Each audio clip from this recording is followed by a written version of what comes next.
Stop scrolling, because what you're about to hear starts with a simple coupon and ends with flashing lights, burning eyes, and a grocery store frozen in shock. On a quiet weekday afternoon, in a place meant for errands and small talk, a single act of entitlement turns into a moment no one inside will ever forget. The automatic doors slid open and closed as shoppers moved through the store, carts rattling over tile, the air filled with the hum of freezers and soft music overhead. Near the checkout lane stood Mr. Harold Green, 78 years old, slightly hunched, patiently holding a few basic groceries, and a folded paper coupon he'd clipped at home. He wasn't in a hurry. He never was. The cashier smiled, scanned his items, and paused when the coupon beeped red. Before the cashier could even speak, a sharp voice cut through the line. A middle-aged woman with perfectly styled hair and an armful of organic snacks leaned forward, eyes narrowed. She scoffed loudly, accusing Harold of trying to cheat the system. She said fake coupons were stealing money from honest customers like her. People shifted uncomfortably, assuming it would end there. Harold tried to explain. His voice trembled, not with guilt, but with confusion. He said he'd received the coupon in the mail, that he didn't mean any trouble. The cashier lifted a hand, ready to call a supervisor. That should have been the end of it. Instead, the woman stepped closer, invading Harold's space, her face red with self-righteous anger. She demanded he be removed from the store. She claimed seniors were always scamming. A few shoppers spoke up, telling her to calm down. That's when she did something no one expected. In one swift motion, she reached into her purse, pulled out a small canister, and pressed the nozzle. The sound was a sharp hiss. Orange mist filled the air. Harold screamed as he dropped his groceries, clutching his face. People shouted. Carts crashed. The store erupted into chaos as customers backed away, coughing and panicking, while the woman stood there, breathing hard, convinced she was the hero of her own story. Security cameras blinked silently above, capturing every second, every gasp, every shocked face. Somewhere near the dairy aisle, a child began to cry. A manager shouted for someone to call 911. The cashier froze, hands shaking, unsure whether to help Harold or get everyone away from the spreading spray. Outside, sirens were still minutes away, but inside, time felt suspended, like the store itself was holding its breath, waiting to see who would step forward, who would run, and who would finally say enough. And in that moment, consequences were about to arrive. The moment after the spray felt unreal, like the entire grocery store had slipped into slow motion. Harold staggered backward, his hands clawing at his burning eyes, his knees buckling as he gasped for air. A young man dropped his basket and rushed forward, but the orange mist still hung in the air, forcing him to retreat, coughing violently. The sharp chemical smell spread quickly, stinging throats and eyes, turning panic into pure chaos. The woman, still gripping the pepper spray can, stood rigid near the checkout. Her chest heaved as she shouted that Harold deserved it, that criminals like him needed to be stopped.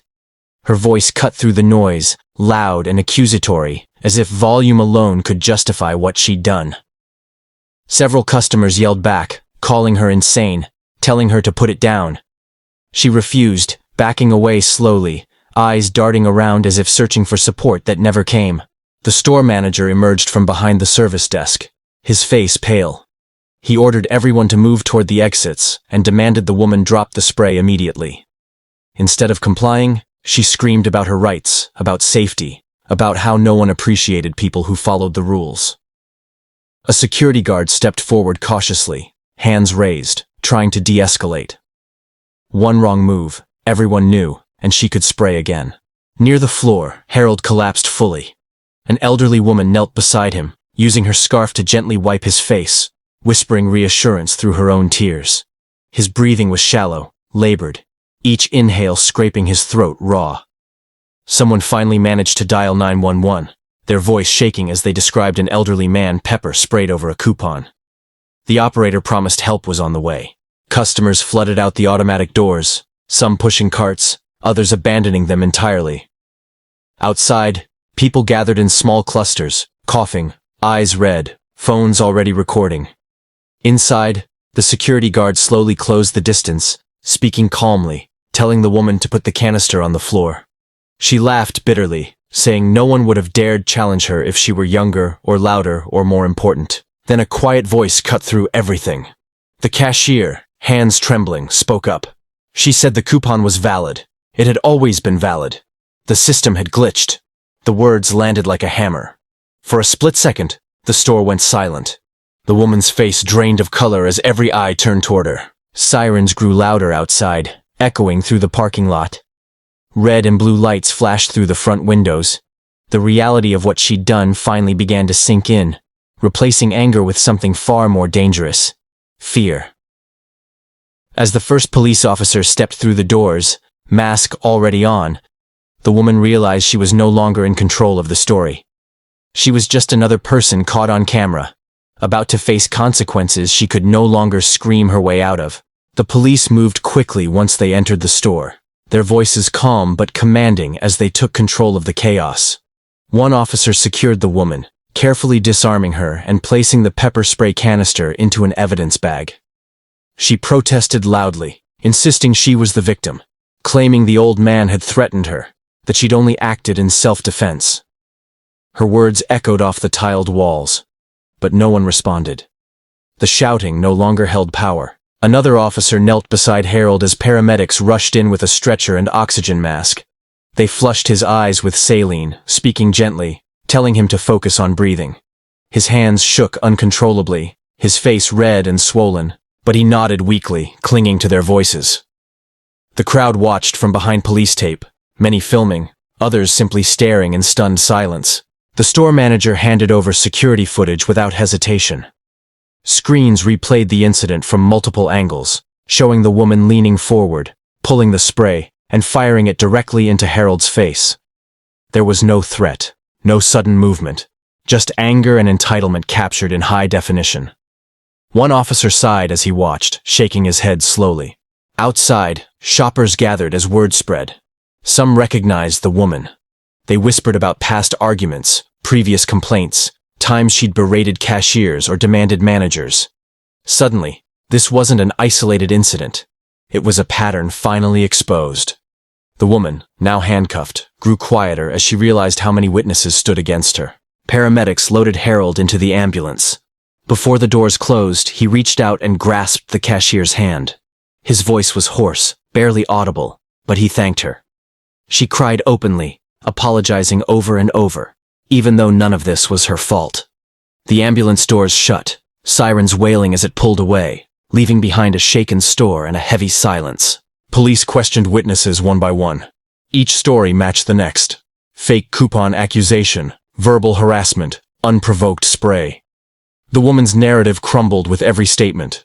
When an officer informed her she was being charged with aggravated assault on an elderly person, her knees buckled. She demanded a lawyer, demanded this be handled quietly. The officer reminded her she was on camera, and so were dozens of phones pointed at her. News vans arrived before the police finished their reports. Reporters spoke urgently into microphones, describing the shocking incident that had unfolded over a valid coupon. As the woman was led to the patrol car, she looked around desperately, searching for sympathy. She found none. Only strangers watching, recording and judging. Inside the store, employees began cleaning the floors, airing out the chemical residue. But the tension lingered. The place would never feel the same again.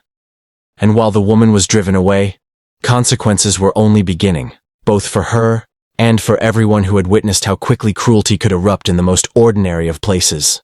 By evening, the story had escaped. The walls of the grocery store and spread across the city like wildfire. News clips looped on television screens, showing blurred footage of the spray, the elderly man being wheeled out, and the woman shouting as police led her away. Social media exploded with outraged disbelief, and a single question repeated again and again. How could something so small turn so violent? At the hospital, Harold lay in a quiet room, eyes bandaged, lungs still burning but stable. Doctors explained that the pepper spray had caused severe irritation but no permanent damage. Still, the shock lingered. He kept replaying the moment in his mind. The sudden hiss, the fire on his face, the feeling of being attacked for simply standing in line. A nurse held his hand while he spoke about his late wife, how grocery shopping used to be their routine together, how he'd never imagined fear becoming part of it. Across town, the woman sat alone in a holding cell. Without an audience, without cameras inches from her face, her confidence drained away. Her phone was confiscated. Her purse logged into evidence, her name already circulating online. She demanded to make a call, then broke down halfway through dialing. For the first time, no manager came. No one bent to her will. The silence pressed in harder than any shouting ever could. The store released an official statement expressing regret and full cooperation with authorities. Employees were offered counseling. The cashier took the next day off, still shaken, still hearing the sound of Harold's scream in her head. She wondered if she could have stopped it sooner, even though everyone told her she'd done nothing wrong. Trauma doesn't listen to logic. Community members organized around Harold quickly. Cards, flowers, and handwritten notes flooded the hospital. A local church offered to deliver groceries to him once he was released. Strangers donated money for his medical bills, leaving messages filled with apology and anger on his behalf. In the middle of all that noise, Harold felt something unexpected. Gratitude. Not for the incident, but for the reminder that cruelty doesn't always get the last word. Meanwhile, prosecutors reviewed the case. They didn't see a misunderstanding or a momentary lapse. They saw intent. They saw an unprovoked attack on a vulnerable person, backed by clear footage and dozens of witnesses. Charges were filed swiftly. The phrase fake coupon became shorthand online for unchecked entitlement. As night fell, the grocery store reopened, quiet and cautious. Shoppers moved slower, spoke softer. The space where it happened felt heavier, marked by memory rather than tape. People avoided that checkout lane, as if stepping there might summon the past. What no one could avoid, though, was the truth now out in the open. A single act of rage had shattered routines, lives, and reputations.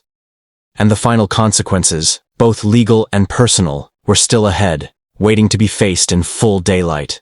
The courtroom was silent the morning the case was finally called, every bench filled with people who had followed the story from the beginning. Harold sat in the front row with his daughter beside him, his posture still slightly bent, his eyes cautious but clear. He wore the same calm expression he always had, though the experience had aged him in ways no one could see. When he glanced back, he noticed cameras, reporters, and strangers who had come not out of curiosity, but solidarity. The woman entered in an orange jumpsuit, her confident walk replaced by hesitant steps. Gone was the loud voice and rigid posture. She avoided eye contact, staring instead at the floor as she took her seat beside her attorney. The prosecutor wasted no time, laying out the facts with precision. Video footage played on a large screen, showing the moment the spray left the canister. The instant Harold recoiled in pain. The courtroom watched without a sound. Witnesses testified one after another. The cashier described her shaking hands. The security guard explained how close everyone came to being hurt. A customer recalled the look on Harold's face, pure confusion before pain took over. Each account stripped away any remaining illusion of justification. When it was Harold's turn, he stood slowly, voice steady, but soft. He said he forgave her, but forgiveness didn't erase responsibility. Actions, he reminded the room, still mattered. The defense argued stress, misunderstanding, fear. The judge listened carefully, then looked directly at the woman.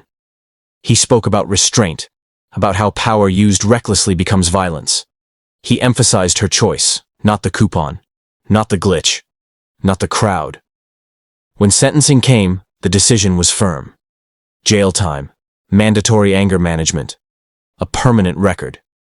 The sound of the gavel echoed sharply, final and unavoidable. Outside the courthouse, reporters surrounded Harold. He declined interviews, offering only a simple statement. He hoped people would slow down, think twice, remember kindness costs nothing. With that, he walked away, supported by family, leaving behind a story that was no longer his burden alone. The woman was escorted out another door, her future altered in ways she could no longer control. Online, the attention faded, replaced by the next headline, the next outrage. But for those who witnessed it firsthand, the lesson lingered. Back at the grocery store weeks later, a small sign hung near the registers. It read, "Please be patient. Please be kind." Customers noticed it. Some smiled, some nodded. Harold returned one morning moving carefully, choosing the same lane. The cashier recognized him instantly and greeted him like an old friend. Life moved forward, but it moved differently now. Because one moment proved how quickly cruelty can erupt, and how necessary it is to stand against it. Not loudly, not violently, just firmly, together. If you felt the heat of this story, hit like. Because real victories start when we stand together. Subscribe to Karen's Story Hub to follow every jaw-dropping moment from my Karen files. And tell me below, how would you handle a Karen trying to control your life?